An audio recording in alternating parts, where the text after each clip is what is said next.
And there you have it. A lot of expectations going in tonight. Not exactly. We thought we'd have about an hour and a half of a debate. It went 10 minutes longer, and certainly a lot of headlines have come out of it. Good evening, everyone. Thank you for joining us here for our special debate coverage. And now we do the post-game wrap-up, where not only we'll bring in our table here, we'll also head out live to Long Island, where our own senior political correspondent Andrew Whitman's live outside of the Hofstra University, where the debate took place. We'll also be getting input from folks that were there on the ground, but also, most importantly, we hear from you. We're going to be bringing you into our conversation. You see the toll-free number right there on your screen. If you haven't already, please join us. We'll be getting to your comments both on the phone lines and online as well. All right. Well, you see a smile on the face of President Obama, and I guess one of the first questions that I'm going to bring our panel into is it deserved? Joining us for more insight into how the candidates performed in their second matchup, Nick Gorovich, Democratic pollster who currently represents Priorities USA, Obama's super PAC, Dominic Carter, political journalist and author, Republican New York City councilman and congressional candidate for the Great 6th District, Dan Holleran, and Giancarlo Persutti. How did I do there, Giancarlo? Pretty good? All right. Former advisor, my Italian mother will let me back in. To former President George Herbert Walker Bush, as well as President George W. Bush, who's a political columnist, as I mentioned, Dominic here as well. All right. Let's go snapshots around the table, Nick. I said there was a smile on the president's face at the end. No one will debate a better performance than what we saw in Denver, but how much better? I think it was worlds better. I think the president won the debate because the story going into this debate was which president is running for office. Is it the president we saw in Colorado or the president we saw tonight?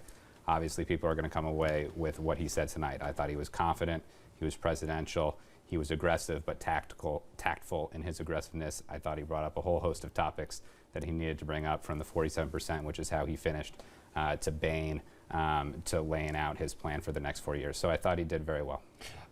Dominic, earlier tonight at 6 o'clock, we were talking about the stakes going into this evening, and everybody agreed this was probably the most critical 24 hours in this entire campaign, given what happened at the preceding debate, where we are on the political calendar with 3 weeks left, where the polls were right now, with the swing states certainly in play. You went even further. You said, if it didn't go well, this election's over. Given that, where are we tonight, you think? President Obama has new life. The president hit a grand slam tonight. He looked presidential. He was on the attack the entire debate. Romney was on the defensive. It looked like they flip-flopped, almost like this time Romney tried, but it just seemed like he couldn't keep up, and he couldn't keep up with the attacks. It wasn't even close. I thought the president was in trouble, as you know, for the last couple of days, but we'll see what the polls say. But I have a funny feeling Mr. Obama may have actually turned this thing back around. Dan? I don't know about that. Look, they set the bar so low for the president, he had nowhere but up to go. And I think that's the reality of this story. Look, the president did a great job. I am absolutely not going to disparage his performance tonight. But his performance mirrors his performance in the office. Absolutely not. He's got a 4-year record that he's running on that just can't cut it. You know, when he was asked questions about whether or not he's given somebody a reason to send him back to office, the gentleman who asked the question tonight, the answer is absolutely not. Gas prices are up. The deficit is up. Unemployment is up. There is no real answer there. I think the strongest exchange for Romney, for me at least, was that exact response about the 4 years and in recapping it, and certainly from his perspective, the 4 years of Obama. We might get to that clip a little later. Giancarlo, for you, sit back here. You've been in those rooms here where the candidates are in the spin room waiting. Why did Romney seem so much more comfortable in Denver than he did tonight? Was it the format? I'm not sure that Governor Romney was any less comfortable in this debate. I actually think he delivered a performance that was very consistent with the performance he gave in Denver. I think that he's being overshadowed by the much stronger performance, as we would all agree, that the President of the United States delivered. You know, for me, the optics, I always underestimate the optics, and Dominic and everybody likes to tell me, Rich, you're doing too much of a deep dive here. And I've been wrong. But this time around, from a stylistic standpoint, Romney overrode the moderator. Certainly, they bulldozed Jim Lehrer in the first debate, but everybody did, so nobody made a thing of it. This time around, you had a female moderator, and it seemed like I'll answer the question I want to answer. I'll go for as long as I want. We'll see if it plays tomorrow, but I don't think optically that thing played too well today. You disagree? It wasn't as apparent to me evidently that it was. I mean, I'm right. To it was you. just no, my absolutely. snapshot. But I think, but yeah. I think if the conventional wisdom coming out of Denver was that Mitt Romney was on his game and he was aggressive in appropriate fashion, I'm not sure he was overly aggressive. Now, to your point, it has come out that so much of the gains that Governor Romney has made since Denver came from women. That was the segment of the electorate that he really moved. For so undecided female voters, there was a 7 or 8 point advantage that the president had. That was narrowed to 1% or even nothing. All largely, as you said, attributed to Denver. So your question is a good one. If in fact he was too over-aggressive with a female moderator, does that somehow negate the strength that he picked up in the last debate? And the answer is it remains to be seen. Unless, of course, we actually look at the facts in this debate and we see that the moderator gave 3 more minutes to the President of the United States than the moderator gave to Mitt Romney. It took us 4 minutes to get to the moderator. I'm surprised, Nick, it even took that long. Listen, the total time was one thing. I got to also say, if President Obama picked questions that they get to, with the exception of Benghazi, all right? Lily Ledbetter and stuff, you know the blogosphere on the right is going to go ape you-know-what tomorrow over this, or tonight, because they're going to say this thing was slanted against Romney. I'll let the, I'm right. You're no doubt right. The conservative sort of Tea Party wing of the Republican Party is going to have a field day, probably elite discussion on Twitter and stuff, but ultimately nobody pays, no undecided voter pays Left attention or to right, that. they don't You care. know, Richard, And what we're talking about is the president outperforming his performance. But you do acknowledge that the president had 3 more minutes of time, and at crucial moments, some of those. But at the same time, It felt like he had less. It felt like Romney spoke longer for some reason. But you're right. I think you and I noticed that because we've moderated debates. So what I saw, and you're probably correct about the 3 minutes more time, but what I saw was on the clock behind them, the time kept expiring on Romney, and he just kept on talking. And the president wanted to say something, but he didn't want it to be a headline. So if you notice, at the end of the time, both of them, when the other one wasn't speaking, they stood up. And they cut their eyes at Candy Crowley, like, do something about this. Them off, I don't think it's going to matter at the end of the day. At the end of the day, the president hit a grand slam tonight. We're going to bring in our audience here. The phone lines are jammed, as you'd expect. We're also going to be bringing in Andrew live from Hofstra in a little bit. But I want to take our first commercial break. So let me just set up what we're going to do for the balance of tonight. We're going to be bringing you in at home. We're going to get a live reaction for the field. We're going to be bringing you the clips that we think they're going to be talking about tomorrow. I'll get from these guys what they think the headlines are going to be for tomorrow. And we'll reset this campaign. We're now going to be inside of 3 weeks when you wake up tomorrow, an election that was a toss-up going into tonight. How much of a game changer was this evening? We'll get into that after this.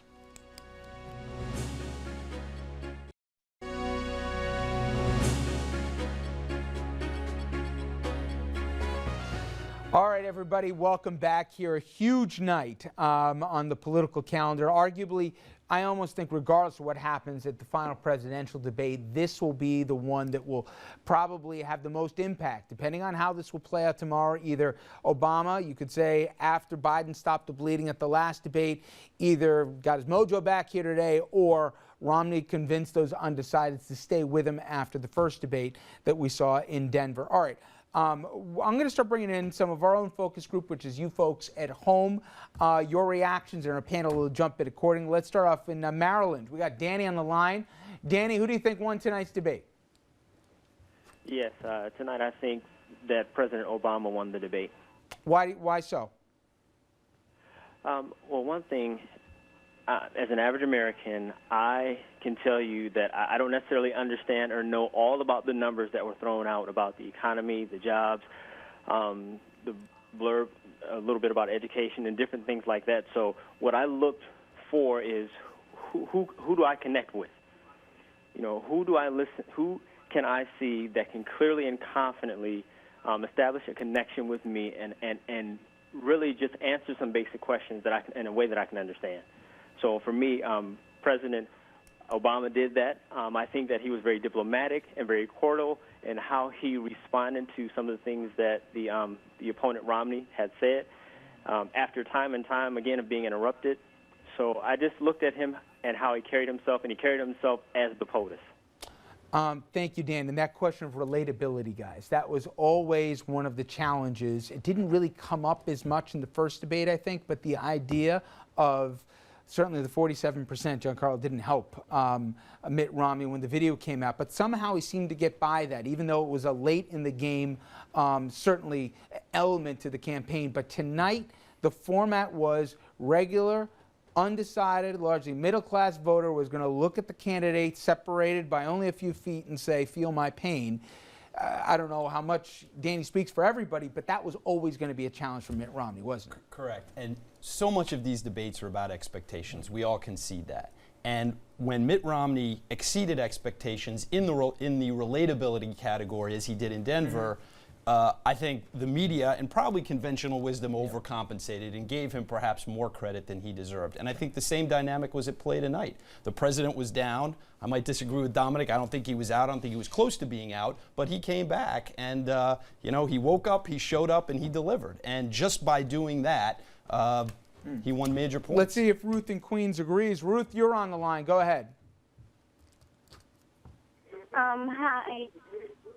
Who do you think won tonight, Ruth? I think President Barack Obama won. And why so? Was there one moment in the debate, a particular exchange that stood out to you? Okay, you know what? Everybody got to turn on those sets here so we don't get that feedback. Let's go to Virginia. We got Lyle on next. Lyle, how about you? Who do you think fared better this evening? I think Governor Romney did a very good job this evening. I think President Obama did a good job, but I think that I live in a community that is the richest county in the nation, and I see, one of the largest number influx of. I'm a social worker in Loudoun County, and I see one of the largest number of influx of people coming in without jobs, and I think Governor Romney really hit the nail on the head, at least for numbers with me. That we need to change some things with, kind of hurting our tax, the taxpayers really, really suffering in these small businesses. I think that Governor Romney really hit that really hard. Okay. You can't, Okay. Hey, Lyle, I appreciate your phone call. Thank you very much. Dan, you want to say something? Yeah, I think he's going to reflect the opinion of the people in Hofstra, or at least the Long Island area, because we're suffering with a 20% downgrade in our housing prices. Gas is up to $5 a gallon on the island. Tax rates are up. Income is down 40% over the last 10 years. They understand that the last 4 years have not done anything for them. I think, the numbers themselves don't mean anything because to people, numbers, there's this voodoo that they're not going to understand. But when they talk about the specifics of have you performed better this year than you did last year, the answer is no. Has the 4 years before this been better than the 4 years you're in now? The answer for everybody, I think, across the board is a resounding, the last 4 years have been horrible. The 4 years before it were much better. I think Romney's presentation of anything different is going to resonate with a lot more people, regardless of how well President Obama danced on the issue. The president has a record of 4 years of not doing what he said, not getting the unemployment numbers below 6% like he promised, not getting unemployment numbers in total down below the 10 million number mark, not getting the deficit cut in half. In fact, he didn't cut it in half, he doubled it. Well, let me ask you guys who the constituencies were, because I got an idea. Obviously, Mitt Romney's talking to the folks in Ohio. He was talking to the folks in Florida. He was talking to the swing states here, especially those undecideds. Who was the president talking to tonight? Because was he talking to the base, obviously with his answer on immigration? He was talking, obviously, to the students there, to the youth vote. Was he talking to base, or was he also reaching out to the undecideds, I think too? he was doing a little bit of both. I think he did throw some red meat to the base. He finished on the 47%. But, your answer, Councilman, reminded me of the woman who asked, well, I'm undecided. I don't think the last 4 years have gone very well. But I don't think that George Bush did a very good job either. And I think that's the kind of voter that Obama can win, because they don't see the right prescription coming. The conflicted voter. Yeah, the conflicted voter. They don't see the right prescription coming from Mitt Romney. They see a wealthy guy who's made a lot of money, who, there's no denying that he's going to cut taxes for the wealthy. And so I think that is what, that is the type of voter that Obama, I think, connected with tonight.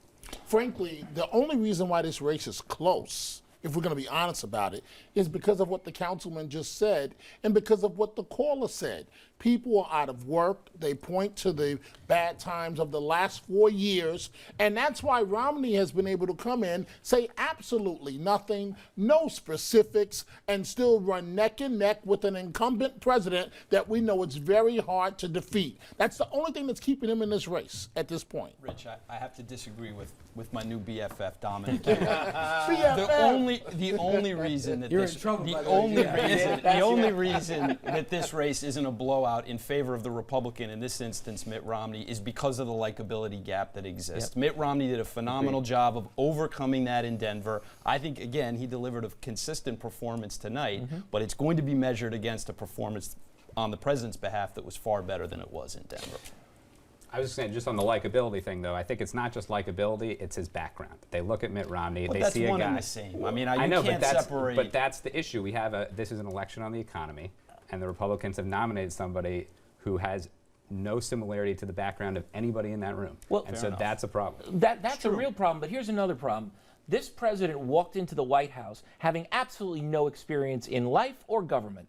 He hasn't put a single person to work when he did anything at the community level. He didn't put a single person to work when he was in the state legislature for the 15 minutes he was there. He certainly didn't do anything but vote, "I'm here," more than he voted for any issue while he was in the United States Senate. This is a governor who worked bipartisan, who got difficult bills through, who turned his state Dan, around. you and I both know at this point, Experience you're doesn't rattling off matter. bullet points. Nobody at home cares about going back to the days of Massachusetts, frankly, or even going back to Springfield, Illinois.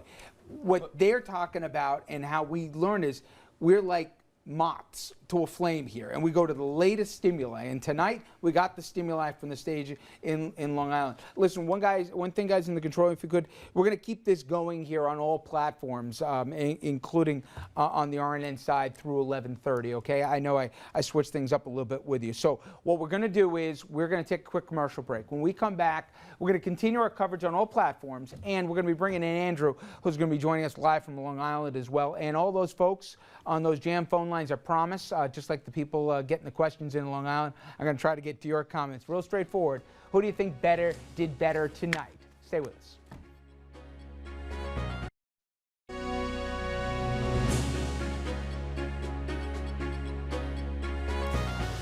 Welcome back, everybody, along with Dan, Giancarlo, and Nick, and Dominic, whose new BFF is Giancarlo.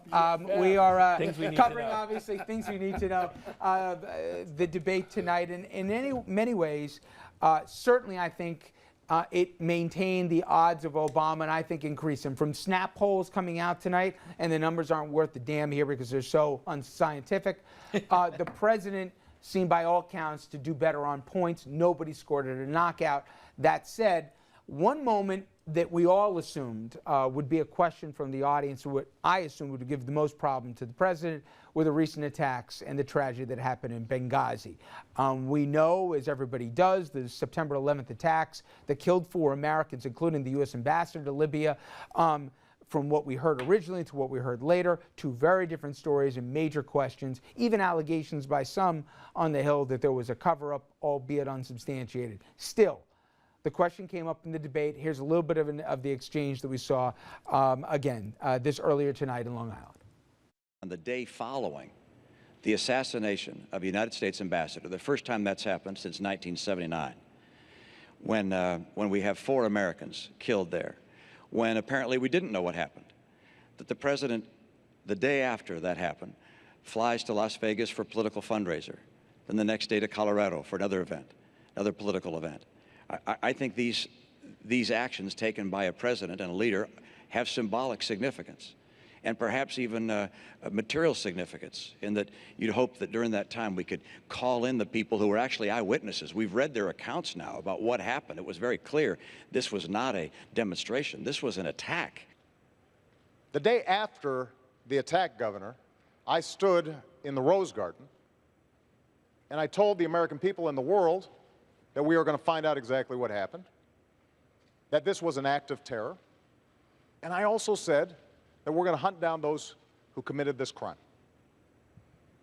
And then a few days later, I was there greeting the caskets coming into Andrews Air Force Base and grieving with the families. And the suggestion that anybody in my team, whether Secretary of State, our UN ambassador, anybody on my team would play politics or mislead when we've lost 4 of our own, Governor, is offensive. That's not what we do. That's not what I do as president. That's not what I do as commander-in-chief. You know, Nick, I thought that was a moment he was going to struggle with. I was thinking today, what's the answer when this comes up? By all accounts, that might be the defining moment tonight. People were talking about the soundbite they're going to hear tomorrow when they turn on the morning news. He sounded pretty presidential, I think, was the takeaway. Yeah, I mean, I think that was a great moment for the president. I mean, it was a crass political attack from Mitt Romney, followed by a very strong presidential moment for Obama. You notice how he kept saying the word governor to remind folks that, you know, I'm the president, you're a governor, you're the one spending all day long campaigning, I'm the one who's president. You know, funny, Dominic, though, that wasn't the first exchange on the issue. The first exchange was question posed directly to the president. President responded. Romney then pointed out. Then he went to the fundraising issue. I have a feeling if he didn't play the fundraising card, Obama would have been happy to walk away from the exchange with, all right, I'll take a hit on this, but I'm not going to get crushed.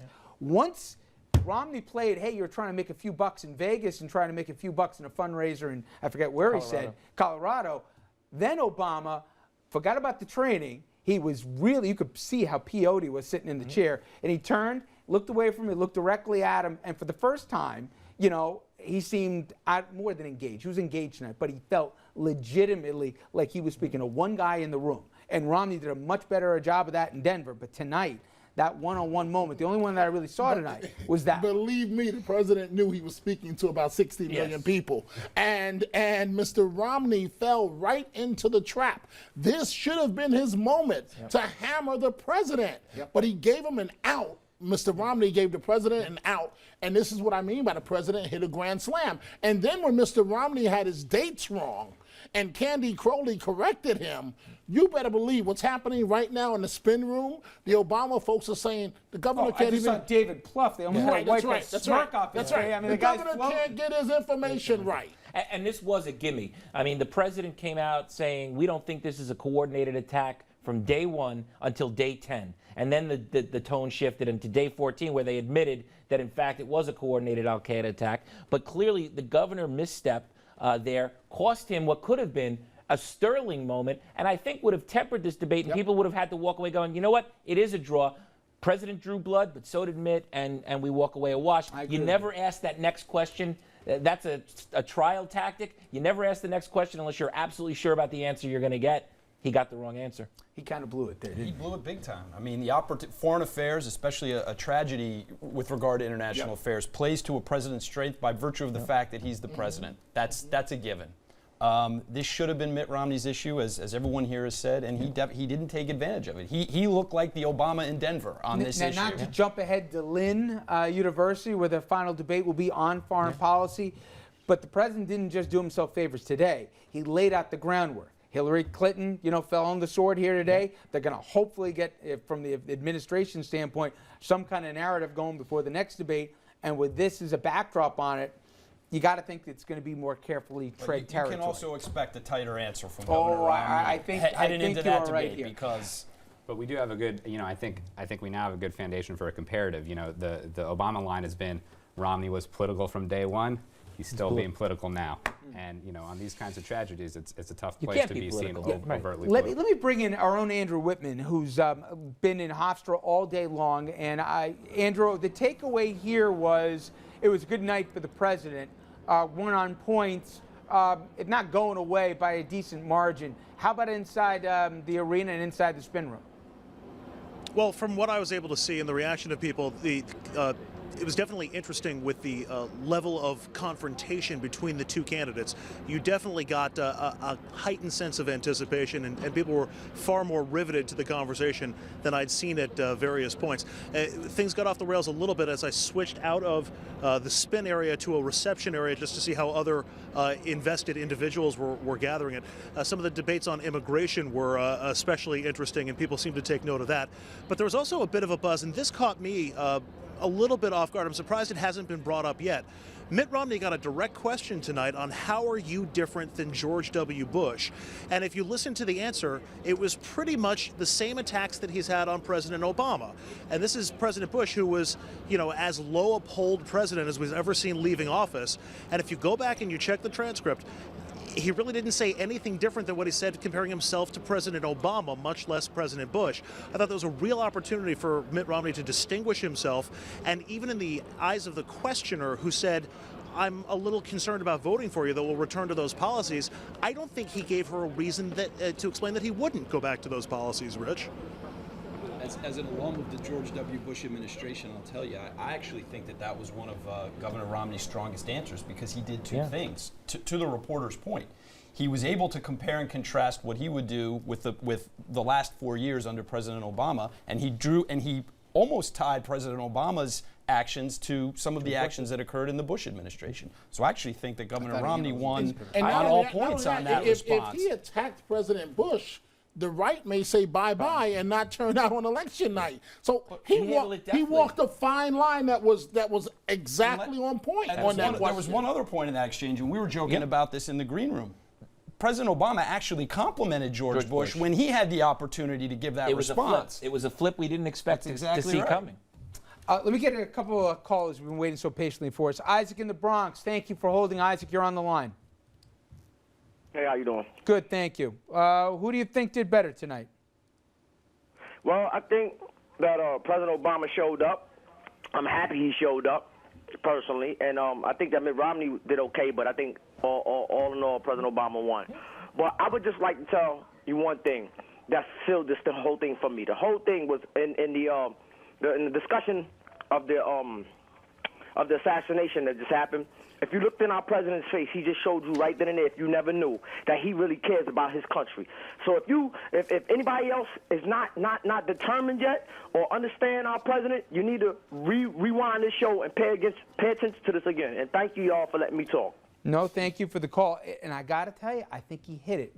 For me at least, when he turned from looking at Candy Crowley, looking directly at Mitt Romney, I felt, and I know all this is calculated, believe me, I'm a big boy, but I felt genuine, there was genuine antipathy.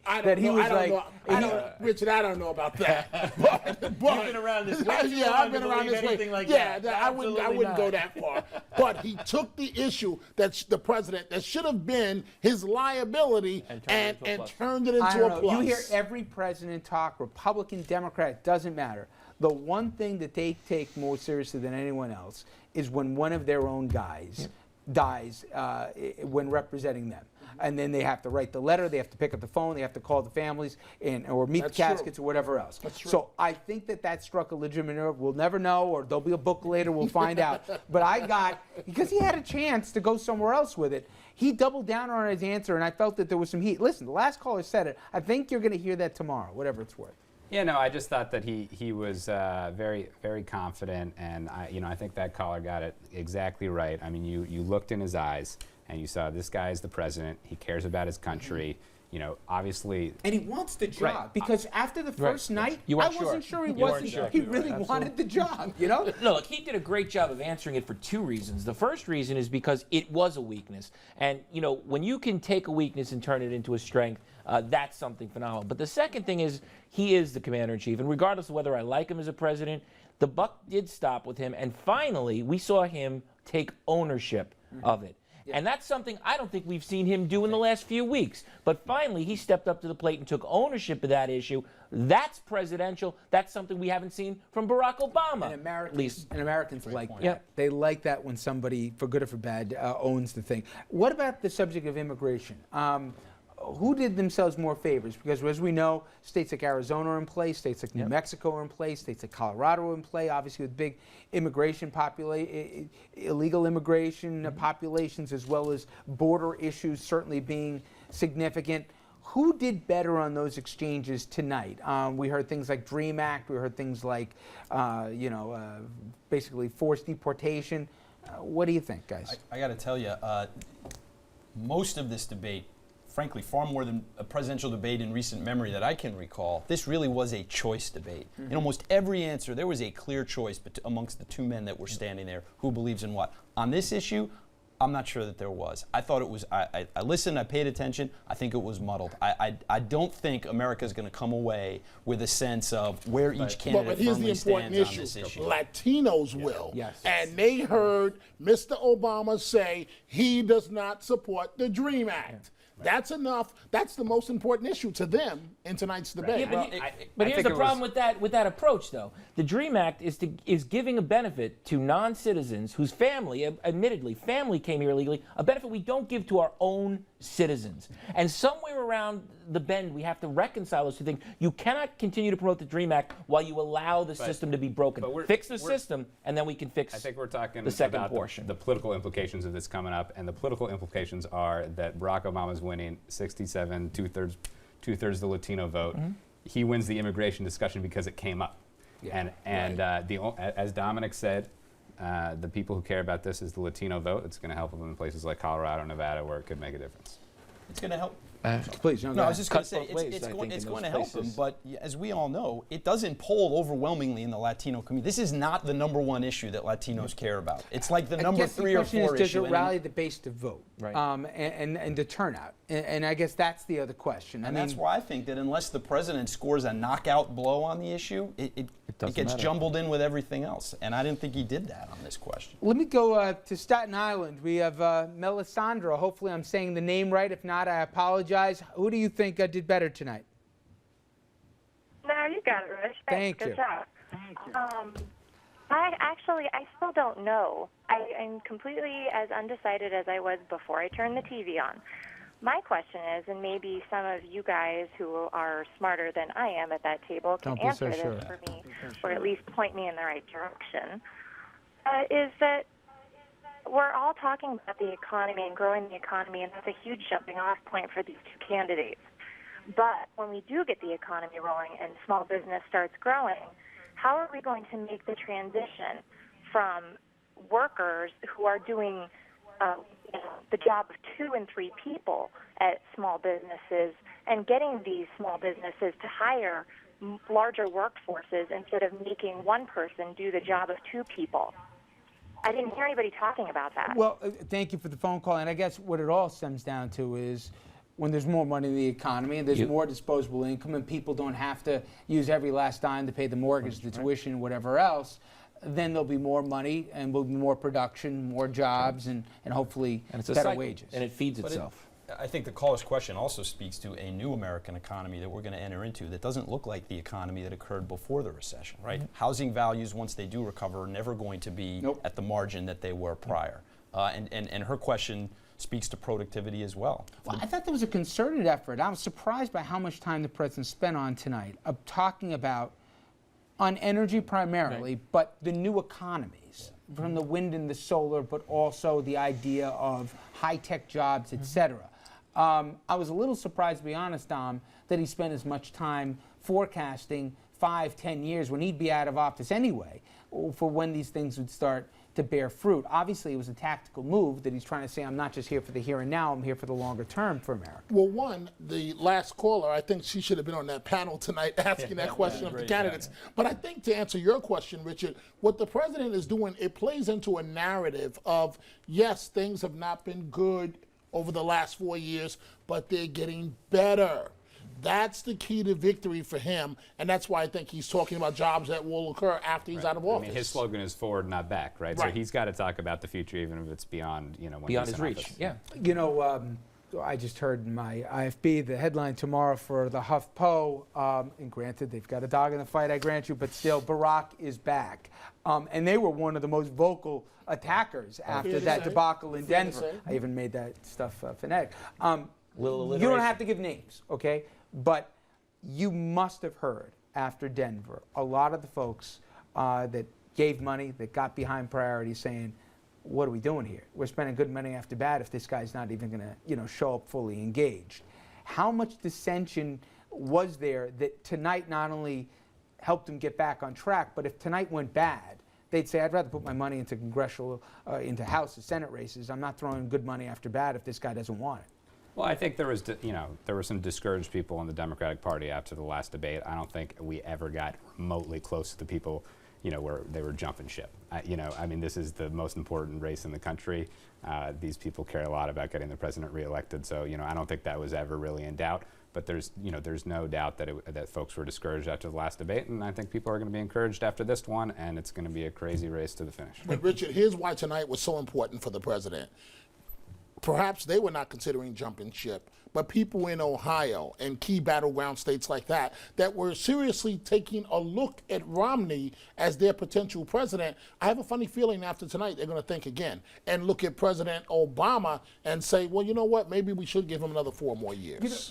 Giancarlo, one of the things I want to know from you is how real was it? You're still wired into this. We heard a lot of people before Denver had said when it was 9 points, 10 depending on it, the swing states somewhere even in double digits, the spread, that if Romney had laid an egg in Denver, that they were going to say, forget it. Let's just try and keep the House here and at least keep the margin in the Senate. How real was that? The concern was very real. I actually went to Obama headquarters in Boston the week before the Denver debate. Change colors already? Did I say Obama headquarters? Excuse me. I was at. Forgive me. Yeah, right. Oops, sorry. I've been out. No, a lot closer than I thought you were getting it. At Romney. Writing down That's for right. me there, At Romney headquarters. Yes. Forgive me. The week before the Denver debate, and the feeling was palpable. I mean, I've been in and around enough presidential campaigns to know when the staff is not where they should be, and they weren't where they should be. I guarantee you, the morning after Denver, it was a very different Romney headquarters One night can in make Boston. that big a difference. Yeah, absolutely. Let me bring Just like Andrew it's gonna back be in, different. and he's joining us once again live at Hofstra. Andrew, who do you have there with you? Well, we've got former Senator Jim Talent, Republican from Missouri, joining us now. You're a surrogate tonight for Governor Romney. Your thoughts on the debate tonight? I thought Governor Romney was very strong, especially on the issues that are the most important to the voters. How we're going to create jobs, turn this economy around, how we're going to get this deficit under control, and the fact that the president's record has not lived up to his promises. I thought he was strong on all those. General consensus that we're hearing is that the strengths for Governor Romney in the first debate in terms of the optics, the style, pretty much going to President Obama, at least on a lot of scorecards tonight. Do you see it that way? I think stylistically, if you want to talk about that, it was pretty much a draw. I think on the substance, though, if the themes that Governor Romney was able to hit on job creation, on reducing the deficit, and again on the failures of the president's record were very strong. Was there anything new from Governor Romney tonight that we didn't hear in the first debate? Well, I think he went into even greater depth on the energy issue, and it's hugely exciting. I mean, we really can have energy independence in the country. Of course, the government's got to stop suppressing their production of energy. I thought he went into greater depth and was very strong on that. A moment ago, we were talking about immigration issues and generally strengths for President Obama in a lot of ways. Governor Romney, there were some questions as to whether he was sticking with his positions from the primaries. Do you think he has stuck with his positions? Do you think he's vulnerable on immigration? Oh no!